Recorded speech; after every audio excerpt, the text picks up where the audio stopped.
एक माँ के विषय पर एक नौजवान आईएएस अफसर बना, ध्यान देना, और वो बड़ी कठिन परीक्षा है, उसको क्लियर करना, बहुत पढ़ना पड़ता है।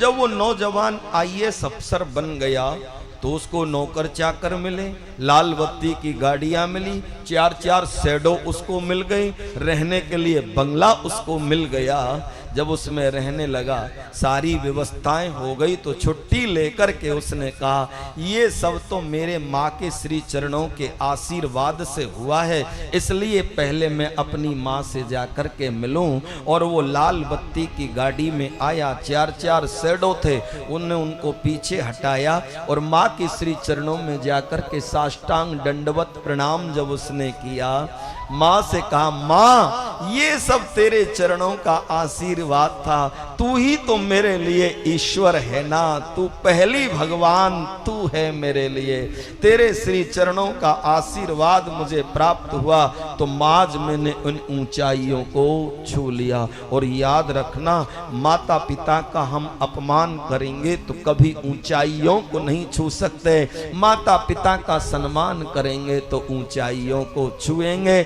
यश और कीर्ति आपकी तब बढ़ेगी जब पहले आप माता पिता का सम्मान करेंगे।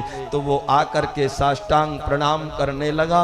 प्रणाम करने के बाद कहता है माँ ये सब ना तेरे श्री चरणों की कृपा से मिला है, मेरे लिए तो तू ही ईश्वर है। माँ बोली ये सब श्री कृष्ण ने किया है। बोले मैंने श्री कृष्ण को नहीं देखा, लेकिन मैंने तेरे रूप में श्री कृष्ण को ही देखा है, ये सब तो तेरे श्री चरणों का प्रताप है। माँ तू मुझसे कुछ मांग, अब तक तू देती रही है। माँ बोली आज यहीं रुकेगा ना तू? बोले और क्या, इतने दिन बाद आया हूँ प्रथम बार, तो आज तेरे ही पास में रुकूंगा।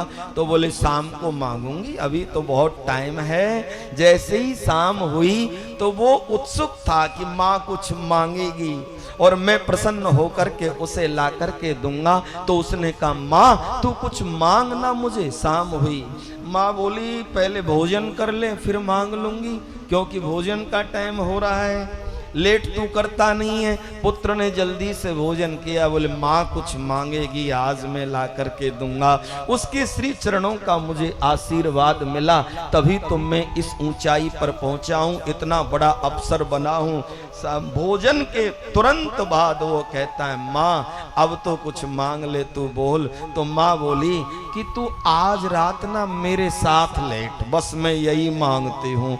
वो मुस्कुराने लगा, कहे माँ क्या तूने मांग लिया, अरे 9 महीने तेरे गर्भ में लेटा, बचपन में तेरे ही साथ तो लेटता रहा हूँ, कुछ और मांगती ना, कुछ कीमती वस्तुएं मांगती ना। माँ बोली बेटा मैंने जो मांगा है बस तू आज की रात ना मेरे साथ लेट जा, मैं यही मांगती हूँ। मुस्कुराया, कहा माँ बचपन में तेरे साथ लेटा हूँ तो आज भी तेरे साथ लेट जाऊंगा। लेटने का जब समय हुआ, जिस बेड पर माँ लेटती थी, माँ ने किया एक बाल्टी पानी लेकर के आई और वो आधा बेड पूरा उस बाल्टी पानी उस पर डाल दिया, उसे गीला कर दिया। तो आधा बेड तो गीला था और आधा सूखा था। तो सोने का जब टाइम आया तो सूखे बेड पर माँ लेट गई और उसके बेड पर कहती है लेट जा। जब थोड़ी देर वो गीले बेड पर लेटने लगा, अब 10 मिनट बाद करवटें बदलने लगा। कहता है माँ मुझे तो नींद नहीं आ रही है, ये गीला गीला नीचे लग रहा है।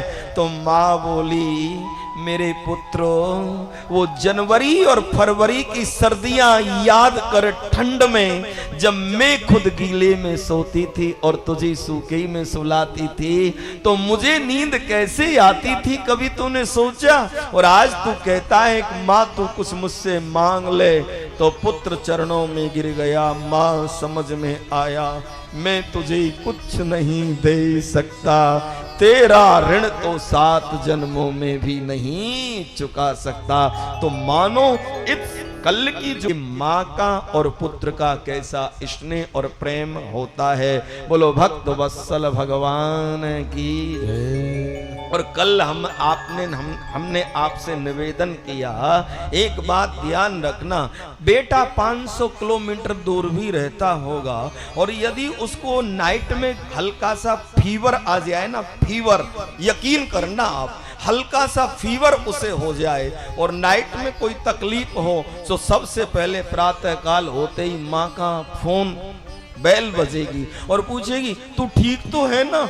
बताइए कितना तगड़ा नेटवर्क था। उस भोली भाली माँ को कैसे पता चल गया। ये मैं प्रैक्टिकल बता रहा हूं, प्रैक्टिकल, ऐसे नहीं कि कोई यहां बोल रहा हूं, प्रैक्टिकल मैंने देखा है। उस भोली भाली अनपढ़ माँ को कैसे पता चल जाता था कि आज मेरे बेटे को फीवर आ गया। उसके पास तो कोई यहाँ पर मतलब ऐसा कोई यंत्र नहीं था जो, लेकिन प्रातः काल सबसे पहला फोन उसी का आता है तो माँ को पता चल जाता है कि मेरे बेटे को कहीं परेशानी है और उस परेशानी का हल भी माई करती है। तो बोलो भक्त वत्सल भगवान की जय।